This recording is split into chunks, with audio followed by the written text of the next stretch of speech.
Bonjour, bienvenue dans cette partie du cours sur les boutons en Bootstrap. Alors, très souvent, lorsqu'on crée des interfaces graphiques, on a besoin généralement des boutons. Par exemple, des boutons dans des formulaires, par exemple pour envoyer les formulaires, ou bien des boutons pour s'inscrire, ou bien des boutons déjà par endroit pour demander à une personne de s'abonner, etc., etc. Et donc, du coup, Bootstrap nous propose des classes qui nous aident très facilement à créer des boutons bien designés. Alors, déjà pour créer un bouton, vous pouvez utiliser n'importe quel élément de HTML. Ici, nous allons tout simplement utiliser la balise A. Et donc, à l'intérieur, nous allons mettre le contenu du bouton, le texte qui va s'afficher. Ici, nous allons tout simplement mettre se connecter. Se connecter. Voilà. Donc, c'est le texte qui va s'afficher sur le bouton. Et pour dire à Bootstrap que nous sommes en train de créer un bouton, nous allons définir une classe qui va s'appeler, qui aura pour valeur, BTN, comme ça. Lorsque nous allons actualiser ici, qu'est-ce qui va se passer? On voit le bouton, vous voyez, mais on ne voit pas le bouton. On voit le bouton, mais on ne voit pas le bouton parce que on ne voit pas le design qu'il y a derrière le bouton. Il faut venir déjà sur le bouton, voilà, cliquer pour voir qu'il y a vraiment un bouton. Sinon, par défaut, on ne sent pas que c'est un bouton. Maintenant, pour que cela soit beaucoup plus visible, on peut définir une couleur. Donc, on met BTN et on met tiret. Alors, il y a plusieurs possibilités. On peut mettre ce cesse par exemple. Ce cesse. Comme ça. Et qu'est-ce qui va se passer? Voilà, notre bouton sera de fond vert comme ça. On peut mettre primary par exemple ou bien secondary. Bon, mettons primary d'abord. Primary. Lorsqu'on actualise ici, qu'est-ce qui se passe? Voilà, on voit que le fond est bien bleu. Vous voyez? Alors, on peut mettre aussi secondary. Secondary. Et le fond sera, si je ne me trompe pas, gris. Voilà. Et là, c'est bon. Vous voyez? On peut mettre danger. Danger comme ça. Et on enregistre. Lorsqu'on actualise, eh bien, c'est rouge. Voilà. Donc, voilà la manière dont on peut créer des boutons très facilement en Bootstrap. Alors, nous allons déjà vous lire très vite la documentation et voir tout cela. Donc, nous allons tout simplement chercher button comme ça. Et voilà, on est sur la documentation. Donc, voilà ce qu'on a vu tout à l'heure. Ici, eux, ils ont utilisé la balise bouton. Comme je vous l'ai dit, vous êtes libre de prendre la balise que vous voulez. Vous voyez, une fois que vous définissez votre balise, n'oubliez surtout pas de mettre la classe parce que c'est la classe qui notifie à Bootstrap. Et tiens, il y a un bouton. Et donc, Bootstrap essaie de le designer avec les classes que vous aurez définies. Donc, voilà. Donc, moi, j'avais parlé de primary, secondary, success, danger. Il y a aussi warning, info, light, dark et puis link. Voilà. Alors, link, on ne voit pas trop le fond, voilà. Mais c'est comme un lien. Donc, vous pouvez les essayer et c'est quand même très pratique. Alors, il faut aussi noter que on peut aussi utiliser des boutons comme ceci, vous voyez, et à l'intérieur, qu'est-ce que nous voyons? On voit que il n'y a pas de fond, pas de défaut. Mais par contre, lorsqu'on vient sur le bouton, on voit que le fond apparaît. Et donc, c'est comme ce que nous avons vu tout à l'heure, sauf que avant de mettre danger ou primary, etc., il faut ajouter outline, vous voyez, à l'intérieur. Donc, lorsque nous allons tout simplement ajouter ici, avant danger, qu'est-ce qui va se passer? On va essayer d'actualiser ici pour voir. Et voilà, vous voyez, notre bouton n'a pas de fond, mais lorsqu'on va venir dessus, on aura le fond. Donc voilà, donc c'est encore pareil. Vous pouvez utiliser outline, danger, primary, success, etc., etc. Alors, par défaut, notre bouton est de taille moyenne. Voilà. Maintenant, si on veut changer la taille du bouton, il y a des classes qu'on peut ajouter. Déjà, on va créer 3 boutons et changer tout simplement les couleurs. Ici, on mettra primary.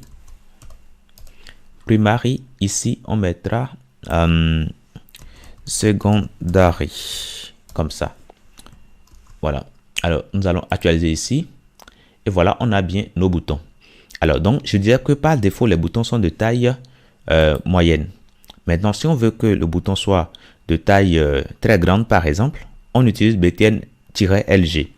Alors, nous pouvons le faire en ajoutant ici. Peut-être pour le premier, on mettra tout simplement btn-lg. Comme ça. On enregistre. Lorsqu'on va venir ici, on va actualiser. Voilà, on voit que notre bouton devient le plus grand de tous les autres boutons. Vous voyez? Alors, maintenant, si on veut que le bouton soit de taille très petite, comme ça, c'est possible de le faire. On aura tout simplement à ajouter ici BTN SM, comme ça. Et lorsque nous allons actualiser ici, tout se passe correctement. Voilà, notre bouton est de taille très petite. Voilà. Donc, c'est quand même assez pratique. Alors, jusque là, on voit que nos boutons ont des largeurs qui sont fonction de la taille du texte que nous avons à l'intérieur. Mais vous pouvez créer des boutons qui vont prendre toute la largeur du conteneur. Et donc, pour le faire, on aura tout simplement utilisé BTN bloc comme ça. Et donc, notre bouton va occuper une ligne entière et sera de largeur égale à la largeur du conteneur. Alors déjà, nous allons commencer très vite par modifier ce bouton que nous avons ici. Nous allons encore ajouter un BTN et nous allons mettre bloc par exemple. Bloc comme ça. On enregistre. Et lorsqu'on va actualiser ici, voilà, vous voyez, notre bouton prend quand même toute la largeur. Vous voyez, lorsqu'on vient dessus, le fond s'affiche correctement. Donc voilà, on peut faire pareil pour les autres. Donc voilà. Maintenant, il faut noter qu'on peut mettre notre bouton par défaut, on peut le mettre, on peut dire que c'est active, c'est-à-dire c'est le bouton sur lequel on a cliqué, c'est le bouton qui présente des éléments, vous voyez. Et donc du coup, pour rendre le bouton active, on peut mettre tout simplement ici à l'intérieur, ici, active et ARIA pressed true, vous voyez. Donc ça, le bouton aura la forme d'un bouton déjà appuyé. Alors, on peut l'essayer très vite. On va copier ceci. Et déjà ici, si on veut, on va enlever ceci. Et nous allons simplement coller. On enregistre. Lorsqu'on actualise ici, qu'est-ce qui se passe? On a bien nos boutons, vous voyez. Alors, je vais mettre un bouton à côté. Je vais mettre un bouton à côté. Et ce bouton, déjà, on va prendre tout ceci. Voilà. Donc, il y a deux boutons et puis il faut qu'on mette primary aussi pour ceci, pour qu'on puisse bien comparer. Primary, comme ça. Voilà, lorsqu'on va actualiser ici, qu'est-ce qui va se passer? Déjà, on peut enlever ça pour que les boutons puissent rester côte à côte, parce que le but, c'est de les comparer. Alors, si on regarde ces deux boutons-là, on voit que ce bouton-là est plus clair que ce bouton, ce deuxième bouton. Et ce deuxième bouton est de fond un peu foncé. Donc, ça donne l'impression qu'on a cliqué dessus, vous voyez. Quand on clique sur ceci, vous voyez, on a maintenant les deux fonds sont les mêmes. Donc, ça donne l'impression qu'on a déjà cliqué sur le bouton. Donc, et donc, c'est donc active qu'on a mis dedans qui permet d'avoir ce fond. Et aussi, ARIA pressed true. Voilà. Maintenant, on peut désactiver le bouton. Donc, et ce faisant, lorsqu'on va venir dessus, ça aura un fond un peu clair qui va donner l'impression que le bouton n'est pas actif. Alors, pour le faire, on ajoute tout simplement disabled. Voilà, disabled. Et puis, ça permet d'avoir l'affichage que nous avons devant nous ici. Alors, pour l'essayer, on peut copier ça et l'essayer ici. On va simplement coller. Voilà. Lorsqu'on va actualiser ici, voilà, vous voyez. Alors, donc, c'est un peu clair. Et donc, voilà un peu quelques classes que Bootstrap nous propose. Il y a encore pas mal de choses. Donc, voilà. Mais on a déjà vu ce qui est essentiel, ce qu'on utilise plus couramment. N'hésitez quand même pas de jeter quand même un coup d'œil aussi à la documentation et de faire les tests aussi de votre côté. Alors, avant de finir, on va voir le dernier élément, c'est-à-dire BTN Group. Alors, BTN Group permet de grouper des éléments. Vous pouvez créer un bouton, plusieurs boutons, mais si vous les groupez, les boutons seront ensemble comme ceci, vous voyez. Alors, déjà, nous allons copier ceci et nous allons coller pour déjà faire un commentaire. Alors, on va supprimer tout ceci. Voilà, on va essayer d'indenter un tout petit peu. Voilà.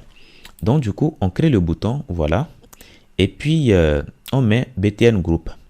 Alors, comme je l'ai dit tout à l'heure, BTN Group permet tout simplement de grouper des éléments. de grouper des éléments. Et donc ici, nous avons un label et à l'intérieur de ce label, nous avons un input. Alors, vous connaissez déjà tout ceci. Maintenant, btn group toggle nous permet tout simplement de changer le bouton qu'on a appuyé. Donc, par défaut, ce sera le bouton active ici, qui aura un fond qui sera active. Mais lorsqu'on va cliquer sur quelque chose d'autre, ce btn group toggle va permettre au nouveau élément cliqué de changer de style. Alors, on enregistre ceci. Lorsque nous allons tenter ici d'actualiser, qu'est-ce qui va se passer? Voilà. Vous voyez, on a des boutons qui sont rassemblés. Et par défaut, le bouton active, voilà. Lorsqu'on va cliquer sur le deuxième bouton, qu'est-ce qui va se passer? On voit que le deuxième bouton change de style et le premier change aussi de style parce que ce n'est plus maintenant active. Lorsqu'on va cliquer sur le troisième bouton, maintenant c'est le troisième bouton qui change en active et ce qui était active précédemment change maintenant de style. Donc c'est ce toggle là qui nous permet de faire cela. Donc voilà. Donc n'hésitez pas. Et puis il faut ajouter data toggle button. Et donc et ce faisant, vous aurez les aperçus que nous avons tout à l'heure. Donc voilà quand même un peu tout pour cette partie. Je vous dis déjà merci pour avoir suivi cette partie. Et donc, je vous laisse quand même le champ de relire la documentation, si possible de faire les essais. Donc, on a quand même parcouru presque tout. Donc, je vous dis déjà merci et à très bientôt dans la prochaine.